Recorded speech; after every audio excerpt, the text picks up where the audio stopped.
اللہ الرحمن الرحیم۔ السلام علیکم ورحمۃ اللہ وبرکاتہ۔ آج ہمارا الحمدللہ اردو زبان کا 27واں سبق شروع ہو رہا ہے۔ چغل خوری یعنی ایک دوسرے کی بات کسی سے لگا دینا کہ جس کی وجہ سے جھگڑا پیدا ہو جائے۔ چغل خوری سخت عیب ہے۔ کبھی کبھی اس سے بڑا فتنہ فساد برپا ہو جاتا ہے، لوگوں کو ناحق تکلیف اور نقصان پہنچتا ہے۔ جب چغل خور کی قلعی کھل جاتی ہے یعنی بھانڈا پھوٹ جاتا ہے تو اس کو بے حد ندامت اٹھانی پڑتی ہے۔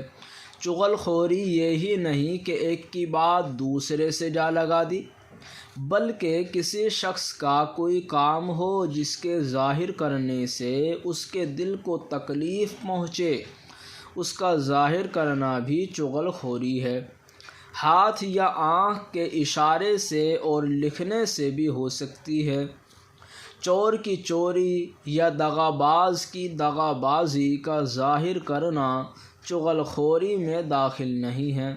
ایسی باتوں کا ظاہر کرنا بے شک روا ہے یعنی جائز ہے، کیونکہ ان کے چھپانے سے لوگوں کا نقصان ہوتا ہے۔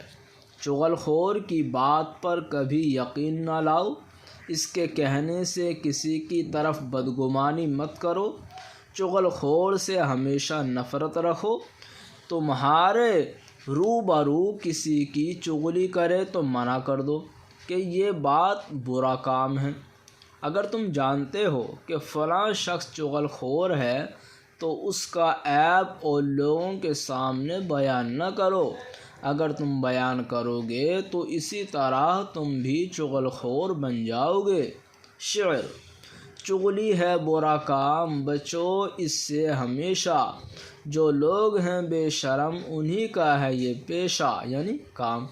یہ لت ہے بری اس سے نہیں ہاتھ کچھ آتا، اکثر تو چغل خور ہے ذلت ہی اٹھاتا۔